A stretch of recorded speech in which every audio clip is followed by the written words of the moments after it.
The audio is good. Okay, so they can hear you. Sweet. Yay, cool. So that's something. Now I'm just this mythical voice in You're the just this video. mythical voice. Well, I can tell you guys that she looks absolutely amazing. Britt, also known as a hot MS. I don't know if you guys have gone and checked out her website at hotms.com. Um, and she has a wonderful blog full of inspirational experiences of her daily life and music. She's also a musician. And for the rest, I'm going to let Britt tell us about her. So, Yes, Britt, yes. Thank you. Thank you so much for having me. Sorry about the technical issues, everyone. So I am Britt, aka a hot MS, and I was diagnosed in late 2019, well, mid 2019, with secondary progressive multiple sclerosis. I knew nothing about it. I knew a very small amount about the disease as a whole. My father actually has primary progressive MS, so as a daughter, you want to know, as much as is possible that you can, just to be there for your loved one, be there for your family, and support your parents. And I just kind of skimmed with my knowledge, and then I'm in the club, man. I'm part of the family now. It's you got a been VIP wild. access card to the club. Yeah, I know, right? VIP. But I'm curious about something. So your first diagnosis was already secondary progressive. Yeah. How So is that?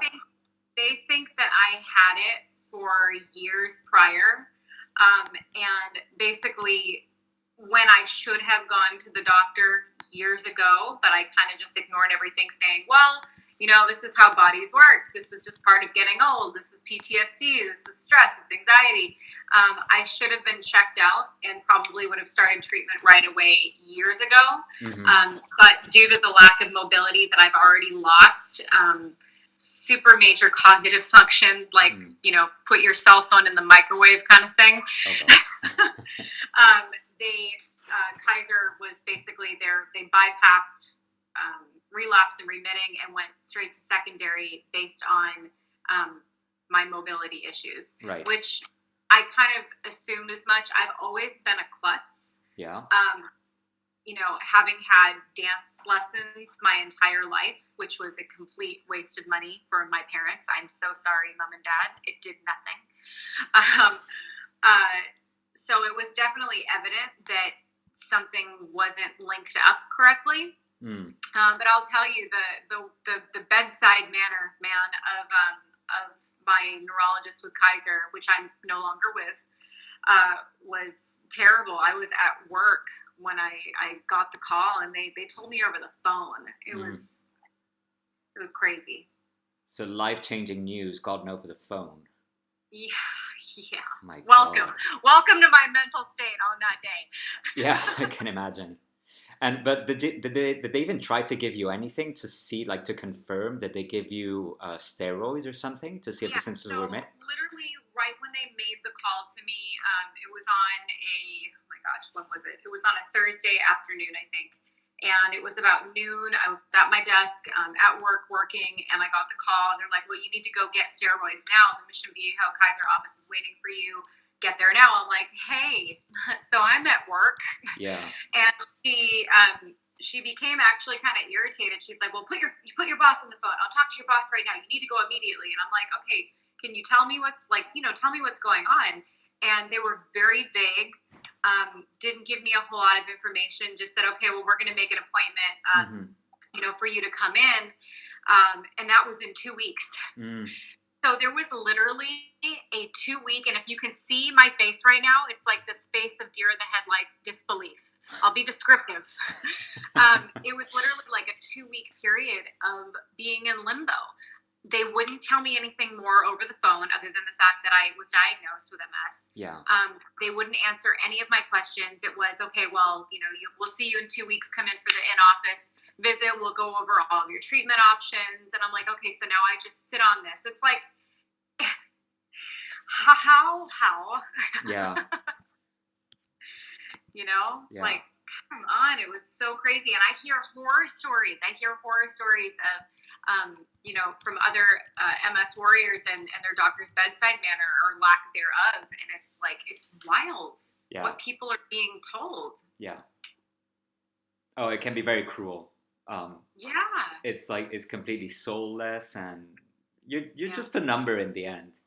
Sadly. Right, exactly. And that's honestly, I mean, I don't want to, get into battling of insurance companies by any means, but that's kind of how I felt with Kaiser, is that it has, there's so many people attached to that network that we end up just turning into a number. And I really feel like that's how, even like with pharmaceutical now, it's like, it's just, here's a pill, here's a pill, here's a pill, here's a pill. And I'm so pro for, utilizing what we have organically, or changing, how food is so powerful. Like if you've ever read, I don't know, Sebastian, if you've ever read, oh my gosh, see, Cognitive Function.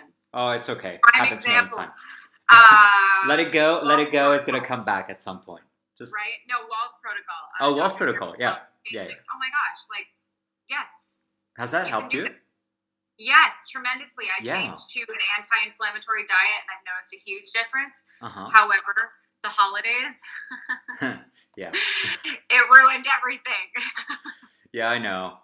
It's like it's a good initiative, but it's hard to stick to it. Oh my gosh, it's funny when you go so gung ho into, I'm going to get the organic, and I'm going to get a blender, and I'm going to get a blender for my desk at work, and you just go so overzealous that you fall out. You can't stay consistent with it, and that's where I had issues. It's like I tend to go extremes. Yeah.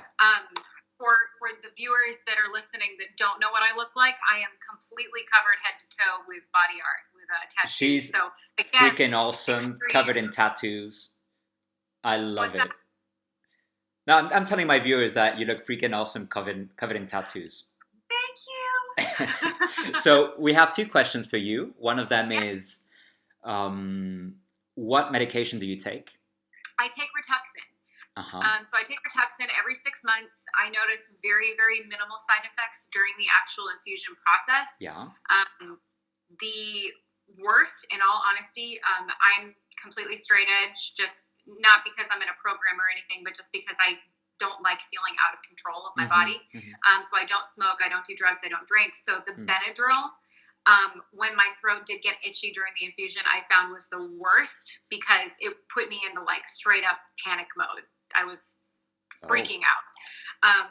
So in all honesty, I think the Benadryl was worse than the actual infusion itself. Wow. So no side effects from the infusion. Every 6 months. That sounds good, doesn't it? Yeah, every 6 months. Well, I also, your listeners are going to go, I don't get that. I have a severe needle phobia. Tattoos are totally different. It's like all on the surface. It's not something that's like going. No, I know. Like, I know. It's a different feeling. So I could not opt for any daily, give myself a shot option. That would be very ugly. So I went with it every 6 months. My father is on Ocrevus, and he swears Ocrevus, unfortunately, was not an option with Kaiser, but we have switched over to Anthem Blue Cross. So I have noticed, so let me see. What month are we in? We're in the end of January. For about a month now, I've been seeing face rashes just on my cheeks. Right. And they're kind of bumpy, kind of scabby, and it's interesting. I've never had any skin issues ever. It was a one pimple wonder even when I was 13. So I have a feeling, I've read so many different, articles and people's experiences on Rituxan or Ocrevus seeing skin issues. So I do have a feeling that is derived from the infusion itself. So I don't know. I mean, I've only had 2 infusions so far. So I feel when, you look at numbers in the grand scheme of time that it's not enough time to evaluate if it's being successful or not quite yet. Yeah. And so again, when everybody was the last one you had? differently to it. So when was the last infusion? it was the end of October. End of October. Right. Okay, yeah. No, see, cognitive dysfunction. I'm trying to get the dates right. There was another question that was, Um, yeah. How long did it take you to fire your neurologist and get a better one? Oh man, that's the best question ever. Less than I would say less than 3 weeks.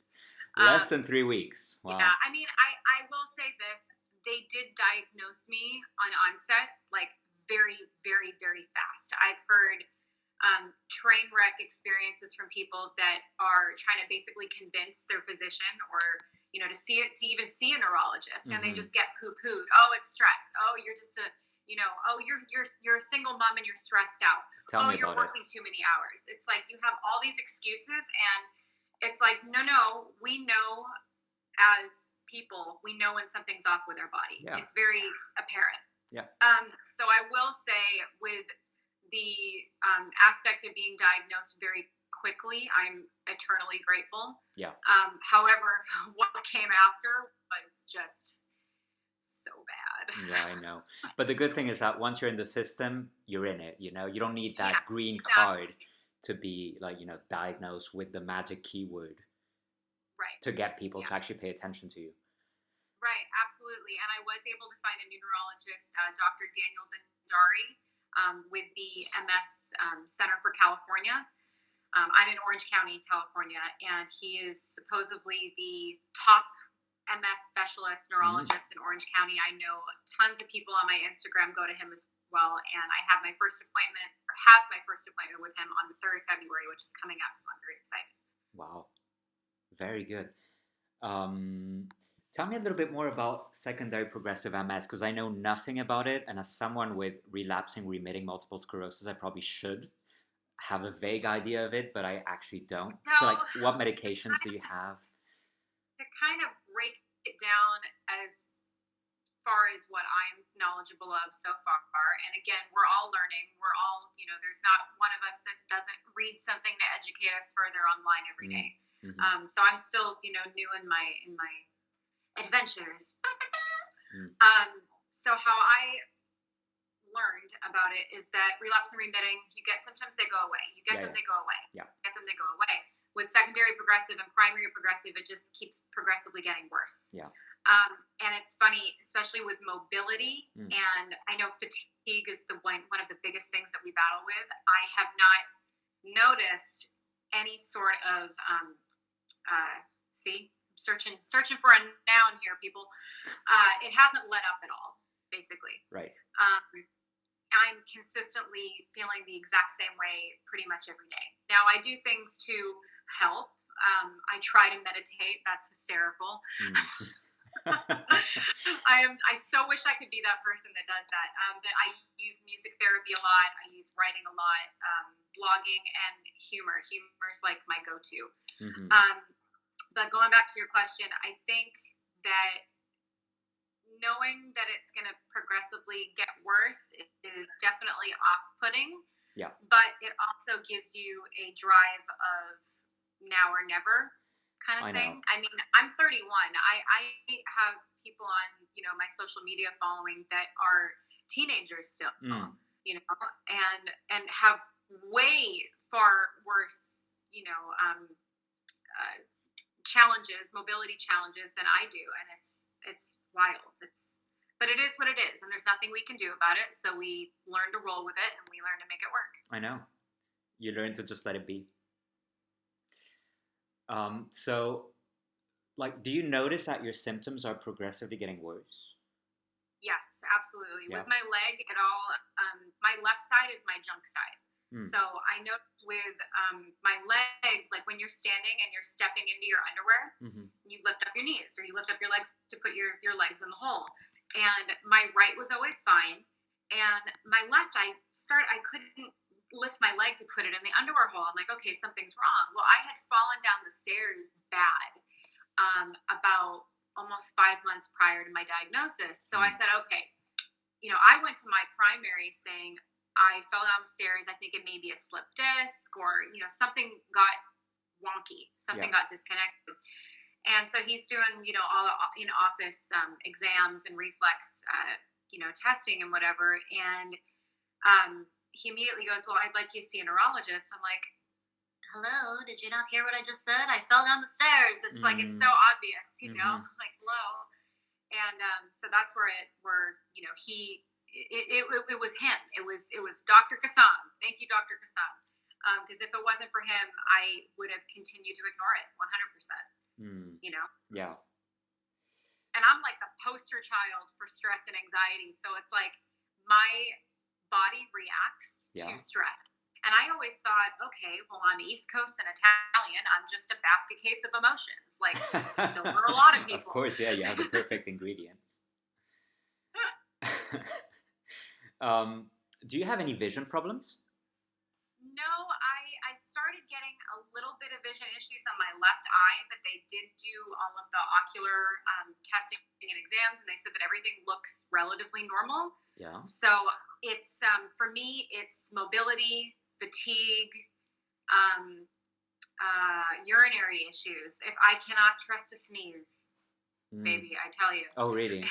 If a sneeze is coming, I'm holding on to something because panliners have become my best friend.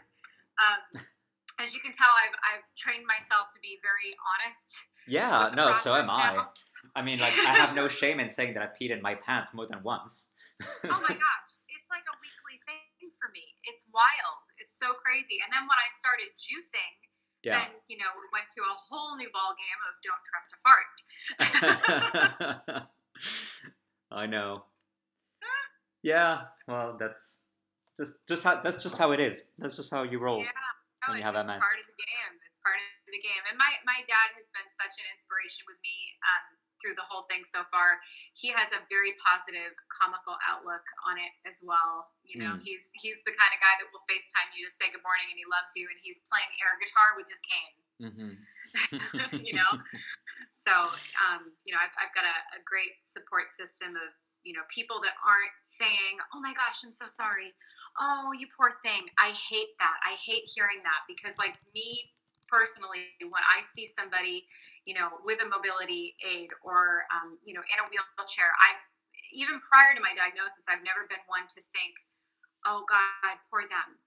Oh wow, it must be really tough. I look at them and I see, holy crap, excuse me, you're a badass, because you're doing everything that everybody has to do, but you're doing it with a challenge and with a struggle. That's empowering. That's a beautiful thing. It is. And I love the fact that you have, like, as a motto on your website, you have that thing, but you look so well.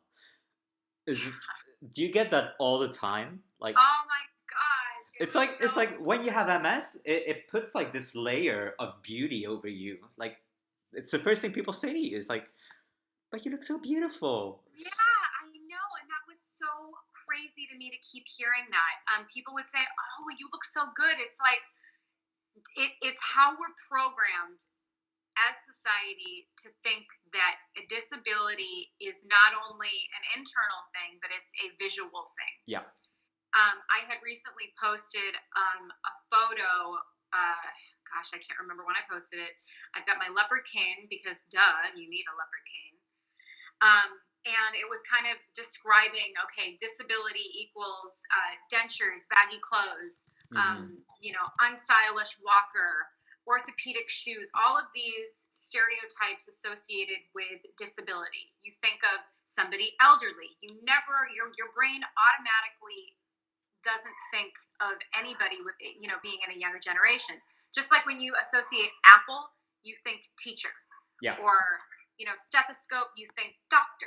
Yeah. Disability, you think elderly. That is unfortunately how we've been programmed to think. So when I was first diagnosed and I became vocal about it, and again, being vocal about it was another coping mechanism for me to come to with the realization in this 2-week period of limbo before meeting with any doctor of, okay, how am I going to do this? Yeah. So people kept telling me, oh, you look so good. And I'm like, well, yeah, MS don't make you ugly. I look the same as I did yesterday. Thank you very much. Right? Exactly. It's so wild. Yeah, I know. Let's go through a list of symptoms. So have you ever experienced problems swallowing? Yes. Yeah? And that has only, sorry, I got so excited because that's like a new thing. That has started as of about a month and a half ago, and I noticed it's only happening with hot foods, like temperature hot. and anything with spice. So pico de gallo, a guacamole kind of thing. Mm-hmm. Any sort of Mexican spices and salsa. My husband's Mexican, so Oh. spice is like part of us. Yeah. But it's so funny, and I literally describe it as forgetting how to swallow. Yes, exactly. Like it happened to me before being diagnosed. I had so many symptoms before diagnosis. It's like ridiculous that I didn't go to the doctor Yeah. before. But I had that, and it was, yeah, like you say, forgetting how to swallow, and it got to the point that I was scared of eating because I felt like I Yeah. was going to choke on my food. Right. Exactly. I've almost choked twice in 2 different taco restaurants with my husband, and he's staring at me like, stop shoving food in your mouth. I'm like, I'm taking baby bird bites. There's nothing wrong with my method of eating. Another Yeah, one. Do you puts have you on edge. any? Sorry? It puts you on edge for sure. Makes you nervous. Definitely. Do you have any speech problems? Like it doesn't sound like you Yes. do, but do you? Yeah, I do at night. So when I'm tired, finding a noun is like trying to find the cure for syphilis. It's almost impossible. And then I'm noticing like the last couple of months, stress makes everything shut down. Yeah. So I actually had a really stressful situation. I have eliminated that person from our lives, and I am very emotional. I'm an old theater kid. I wear my heart in my sleeve. I have a tattoo that shows that. And I noticed when I was getting super, super stressed out and wrapped around the axle that my body started reacting like I was really cold. So when you're freezing cold, you're tensing up and you're shivering. Yeah. Well, my body was doing the exact same thing. We were sitting in our living room, and I'm right next to the fireplace. I was snug as a bug in a rug, and my body was tripping and flipping out. So stress, that is something I am learning every day to avoid at all costs. So how do you cope with stress? Like, do you have any mechanisms that you recur to? I wish my answer wasn't have a cookie, but sometimes it's have a cookie. Have an organic sugar-free cookie. No, I mean, it's so hard because I'm the kind of person, I'm like a dog on a bone. I don't know when to let go and give up. But I've gotten better at that, of just kind of letting go and saying, okay, nothing I can do about it. Their energy is bringing me down, kind of thing. So I usually dive right into music. I'll start writing or, working on a new piece. And if I can spew it out into something beautiful, take something, crappy and turn it into something pretty, then I'm all on board. That's a good outlet if you can transform it into creativity. Yeah, absolutely. Painting, visual arts, videos, music, dance, whatever, Start a drum circle. And you say you have kids, right? Yeah, I have an 8 and 9-year-old. Okay, and how did they take it? How do they take it? Very, very funny. So my daughter's 8 and my son is 9. And my son is very, he is the soft one. He is the tender heart. My daughter is the fire. Complete, tell it like it is, no shades of gray. So my son was asking a lot of questions. Well, what about this? And are you going to be in a wheelchair? And how are you going to get up the stairs? And then my daughter says, well, we can install a pulley system. I'm like, please do, because that would be a riot. So my son was very concerned, very emotional with it. He ugly cried along with me and my husband. But my daughter, she was so funny. She goes, Mom, are you going to, like, literally, Cade's crying, and Ella comes up and she goes, Mom, are you going to die? And I go, no, honey, I'm not until I'm very old. And she goes, okay, can I have a Go-Gurt? That's good. She's able to process the information quickly, right? Yeah. Oh my gosh, it was a riot. But no, I mean, they still get nervous or concerned when they see me fall or, almost eat it. So I tell them, I'm like, look, don't start freaking out when you see Mama fall over or drop something. Just say, Ma, look out for that. Yeah. Ma, look out. That's all. I see. Oh, that's sweet though. Yeah, they're great. They've been amazing. And another thing that I'm wondering about is, do you get spasms like in bed when you're sleeping or falling asleep? Things that, Falling asleep, yes, falling asleep, my body does this weird involuntary twitch thing. yeah. Like I be totally relaxed. I do take CBD at night. I have noticed that that is helping tremendously. My old neuro wanted me on gabapentin for being able to fall asleep and for pain management at night when everything seems to lock up. And I'm Hmm. like, don't put another chemical in me. I will go, the homeopathic way. So I do take CBD at night, high doses of CBD, and it totally helps. But every once in a while, I'll be laying there completely still, and then I will have this involuntary sudden jerk of my entire body, like Yeah. it's like electricity. It's literally like kind of put like if you ever touched a light bulb. Or touched the socket to a light bulb when the lamp has been on and you haven't put the bulb in yet, and Yeah. it goes zoop, like Yeah. that's kind of what it feels like. It's Shit. whoop, that happened again. Yeah, like my boyfriend has told me more than once that I kicked him during the night, and I don't even realize it. Yeah, yeah, And totally. and sleep wise, how do you sleep? I sleep in fetal position, and Yeah. I sleep pretty good. Falling asleep has always been a struggle for me. I tend to do my most and best thinking at night, right Mm-hmm. when I lay down.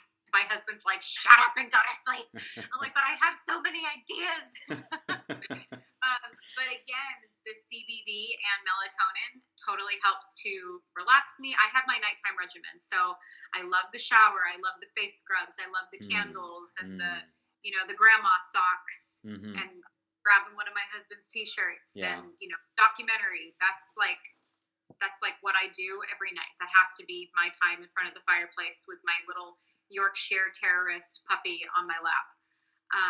So staying asleep, not too bad. But again, so we'll go to bed 9:30 or so. I know I look cool. Guys, I look so cool. I'm not. It's all a lie. She looks very cool, I'm telling you guys, but apparently it's a lie. Like I go to bed at like 9:30 and I'll wake up at 7 and I feel like I slept maybe 30 minutes. Yeah, I feel the same.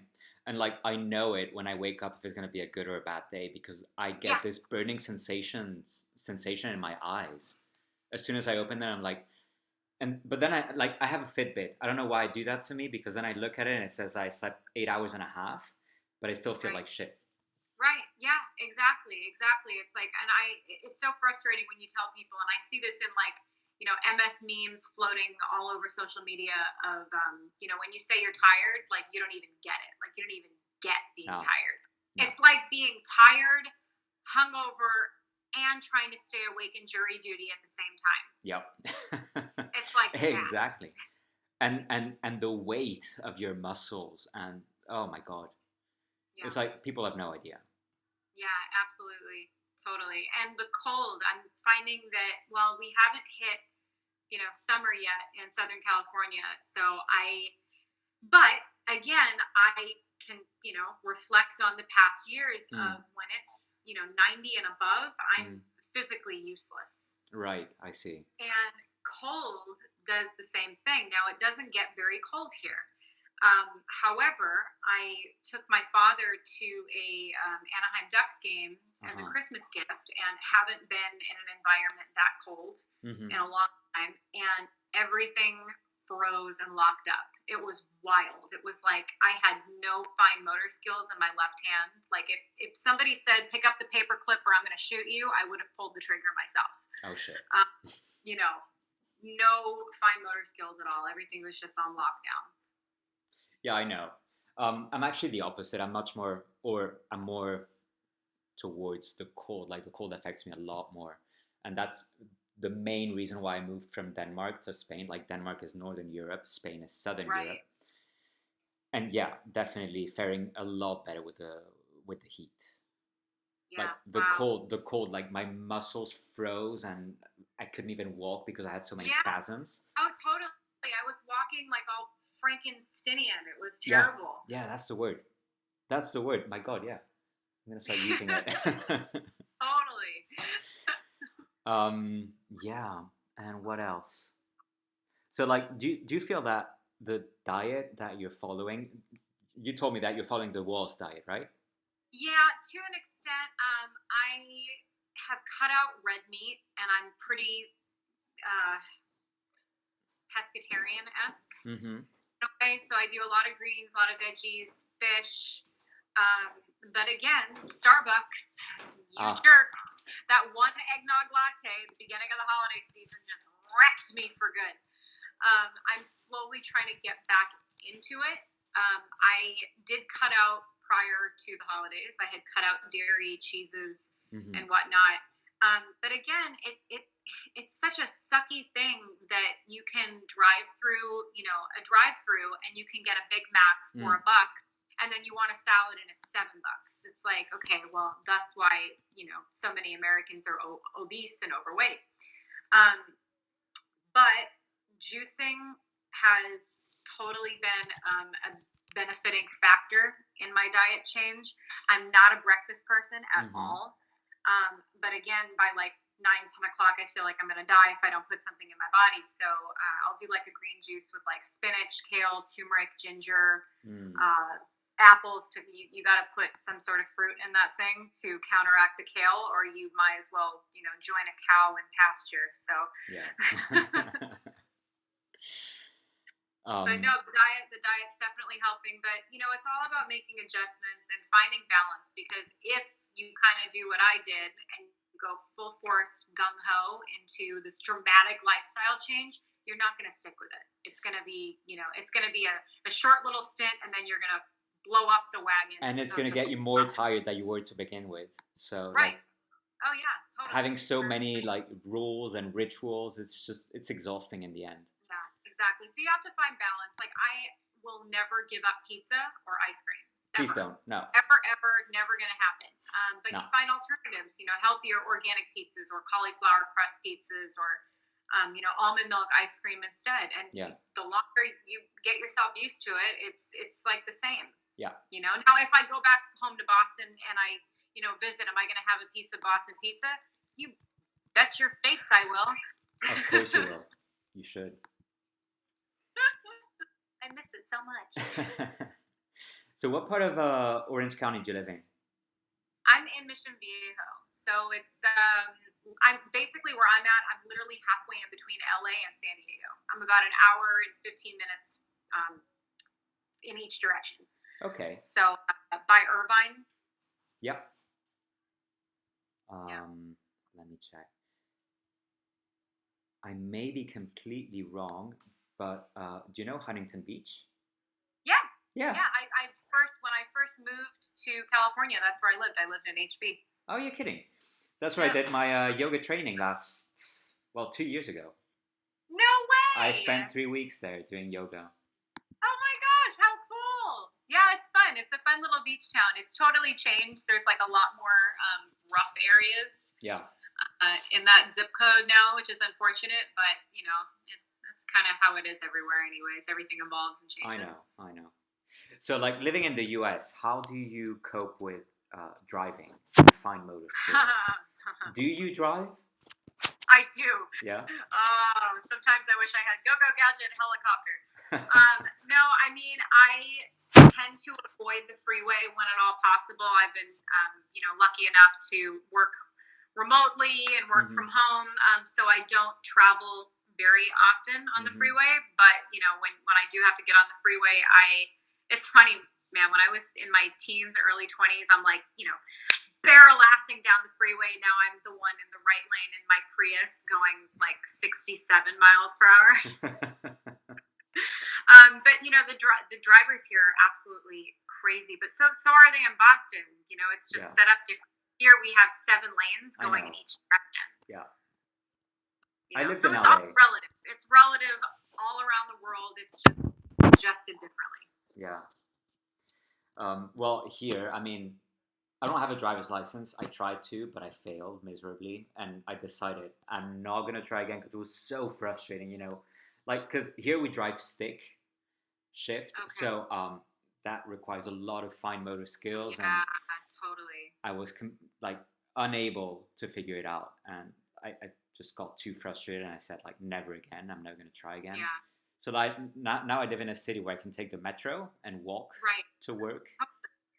but even that is pretty exhausting because Yeah, and it makes, I mean, I lived in New York for about 5 years. And again, like it's so easy to just get in your car and go get, milk, tinfoil, and mouthwash. yes, And in New York or, a small city or using public transportation, it's like, okay, you got to backpack it or hmm, lug it and then carry it up a 5-story walk up. exactly. And I mean, granted, I was built like a brick shit house when I was doing it, but I cannot in my life imagine doing that now. I would be in fetal position permanent. Yeah. All right, let's see if anyone else has more questions. Guys, do you have any questions for Britt? The mythical voice of a hot The MS. mythical voice. Well, at least you do have a pretty voice. Thank you. Um, let's wait for them to type. I know it would be super sucky if I sounded like an ogre. I've just got to figure out how to make this work, and maybe we can do it. Yeah. We will not be defeated by technology's powers over us. No, I don't think we should be. Let me think. Do you have any questions? What was your first reaction when you were diagnosed? How did you feel? Honestly, huge relief because I thought it was a brain tumor.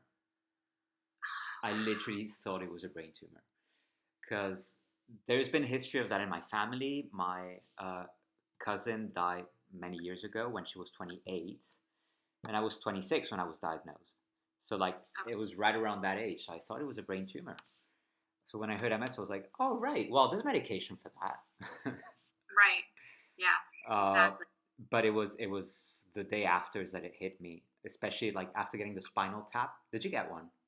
No, no, they didn't even need to. They saw everything they needed to on the MRI. She's like, you can do it if you want, but if it's not necessary. We know what it is. So So for me, it was a complete nightmare. I got that spinal tap, and there's this thing that they poke a hole in your bone marrow, right. and then if the bone, once you go home, if the bone doesn't close properly, there's like a leakage of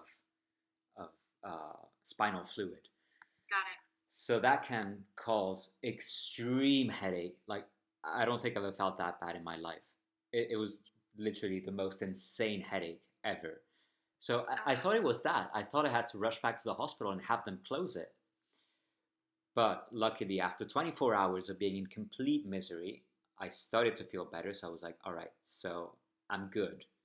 But then after that came like the big, big realization of what it was actually happening to me. Right.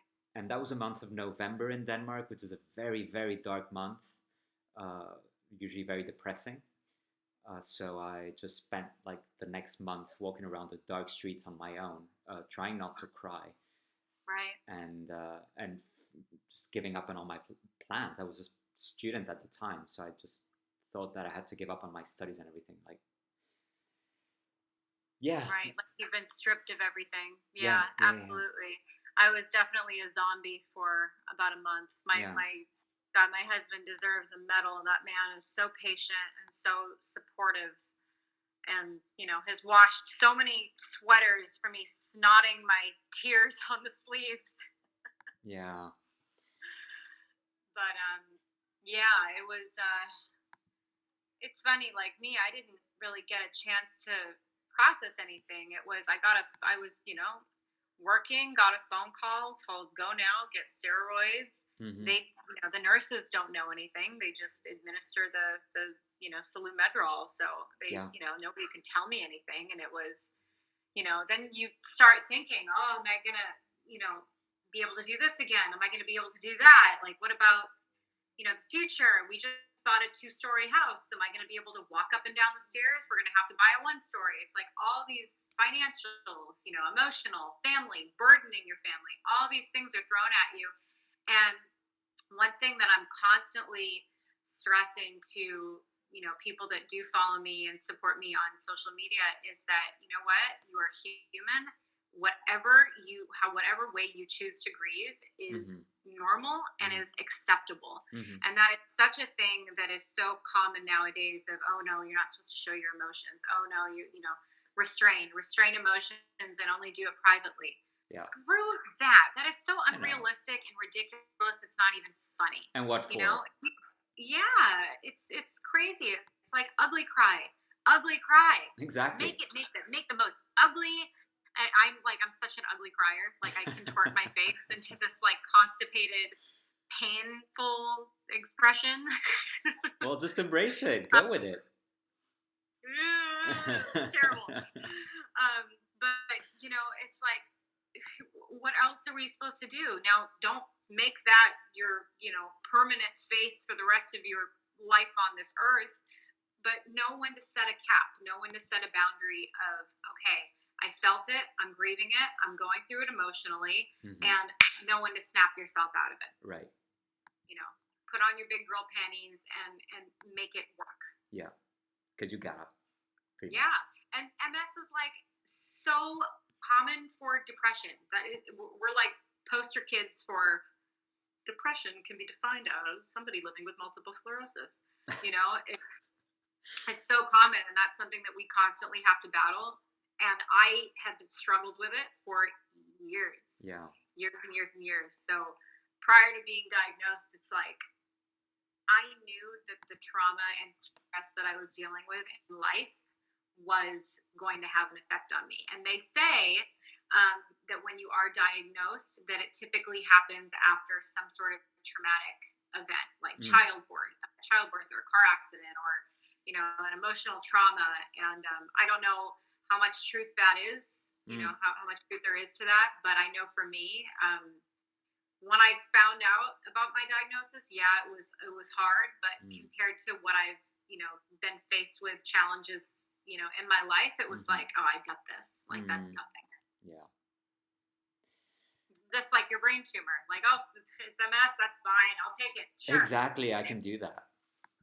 As long as it's not that other thing, Right. Yeah, exactly. I'm getting a question here. What aids do you use with mobility, even if temporarily or whatever? Totally. So I use walking canes, and then I do have a rollator that I use after my infusions. Usually it's about 2 to 3 days after my infusion. I feel like I've been, chewed up and spit out and regurgitated and eaten again. But yeah, I love my walking canes. They make me more confident in the fact that I'm not going to, split my head open on the sidewalk. And there are websites out there, and this is something that I am like so promoting is mobility aids for younger generations, because every single website that I was looking at for fashionable fashionable walking canes, every single advertisement on these websites were pinpointed to older generations and elderly people. Now, not dissing on the grandmas and the grandpas of the world.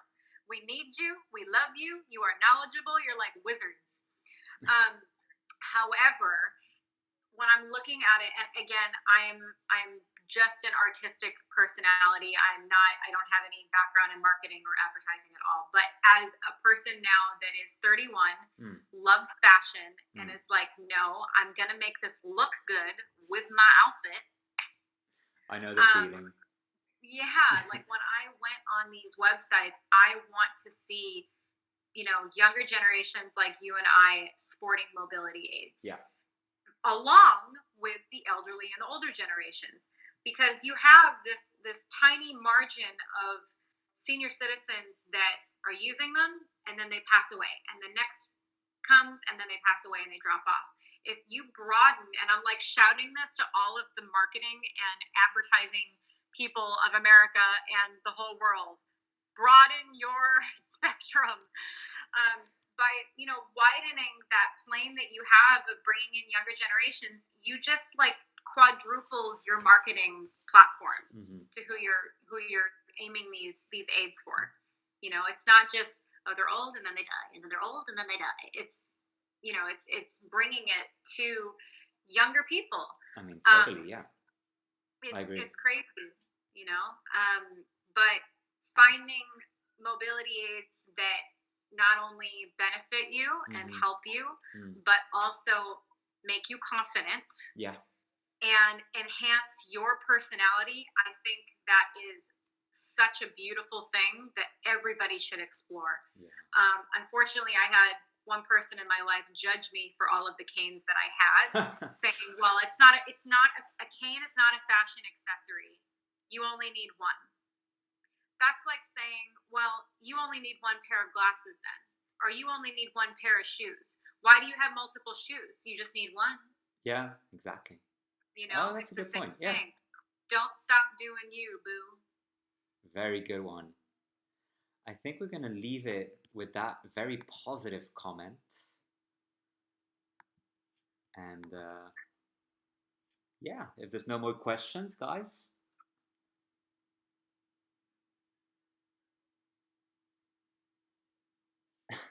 Well, one last one. Is your favorite drug caffeine? Uh, I cut out caffeine majorly from where I was drinking it before. Mm-hmm. I was like, you know, 4 or 5 cups a day. Now I'm at one almond milk latte iced from Starbucks Mm-hmm. in the morning, and it will last me throughout the day. But it's something I've tremendously cut out. I've Mm-hmm. heard I've heard some people, they haven't made adjustments with it. I know, people with MS that still drink alcohol, and I know that's like, something that supposedly is going to, exacerbate everything. So I limit my caffeine. Mm. I'm just naturally chipper and energetic. That's good. Yeah, if you can stay away from Verbally, it. verbally, not physically. Well, whatever. Cool. Well, Britt, thank you very much. Yes, thank you so, so much for having me.